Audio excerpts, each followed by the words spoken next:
Përshëndetje të nderuar miq, përshëndetje të dashur ndjekës.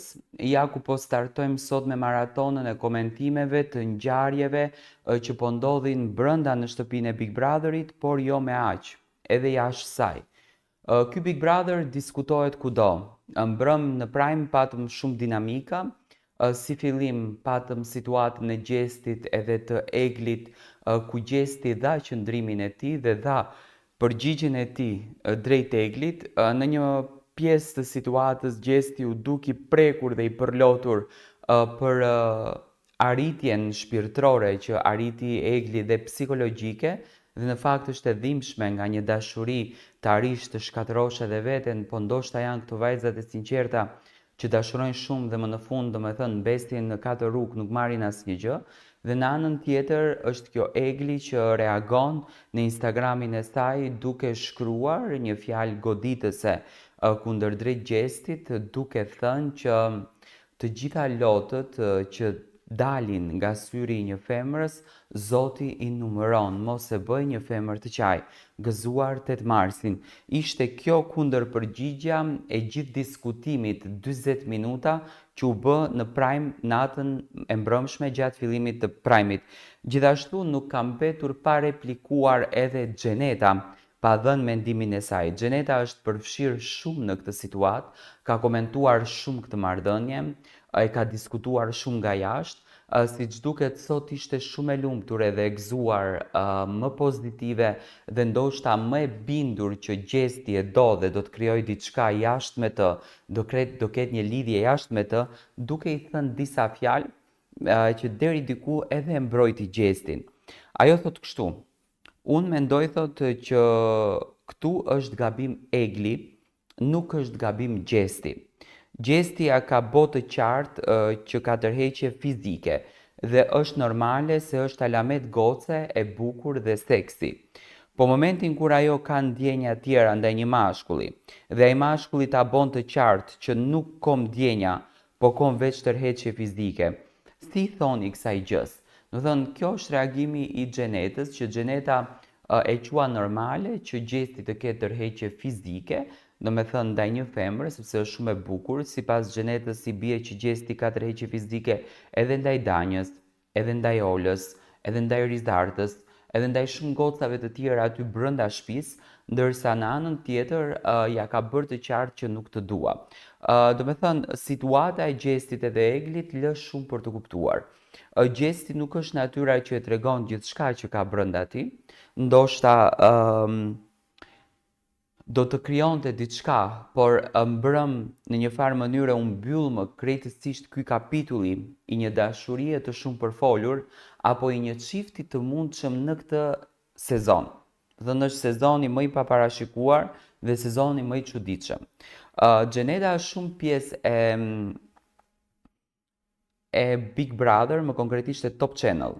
E ftuar në të dielën, paramendoti panelistët nuk e kishin ditur një herë para që Egli është përmetare, po e komentonin shumë.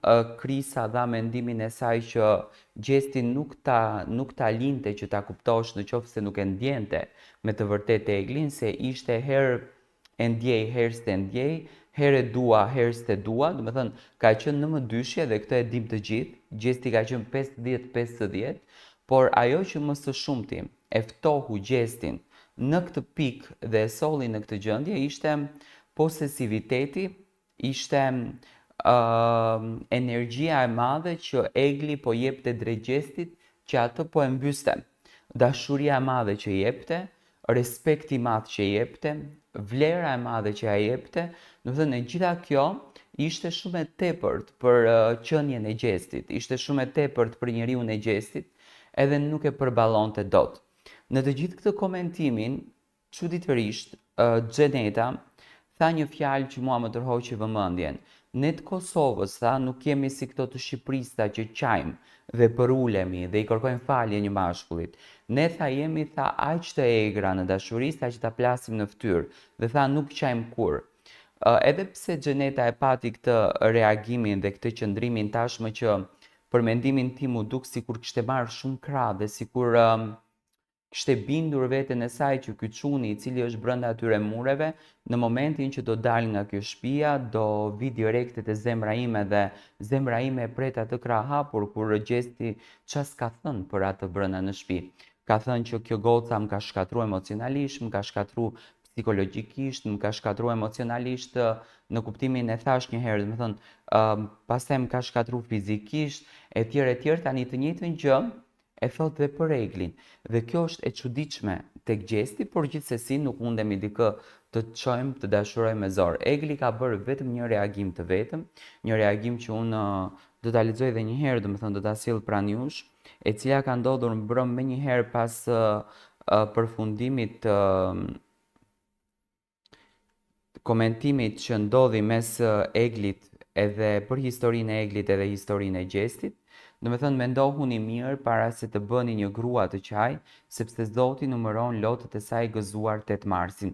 Egli nuk ka folur as për Xhenetën, Egli nuk ka komentuar as marrëdhënien e gjestit me Xhenetën, kështu që Xheneta sot është shumë e lumtur, është shumë e gëzuar, po të ndjekim detajisht mimikat e fytyrës së saj, siç duket ka arritur të fitojë një triumf. Tani Xheneta është shumë pjesë e Top Channel-it. Neda mbrëm tha që na ka mbetur dhe pak kohë Big Brotheri, por unë them që ka dhe shumë kohë. Nga që kemi dhe 1 muaj e gjys Big Brother dhe për të arritur për të bërë diçka më interesante, vllau i madh është i paparashikueshëm, mund të bëjë një matematikë që mund të futë Xhenetën në shtëpi që do të ishte shumë interesante, do të ishte shumë gjë e bukur për ta parë, por gjithsesi ajo dashuria e bukur, ato fjalët fantastike, ajo kutia e Unazës që me shumë mall, me shumë emocion priteshte nga fansat që të thyhet nga ana e gjestit për të propozuar një martesë Eglit, e gjitha kjo përfundoi dhe mes këtij çiftit nuk kam asnjë gjë përpos kujtimeve që kanë kaluar dhe emocionet që ndanë brenda kësaj shtëpie. Ne do takohemi sërish së bashku, doja të marr mendimin tuaj, si e gjykoni ju sot ndërhyrjen e Xhenetës në këtë pikë dhe në këtë situatë.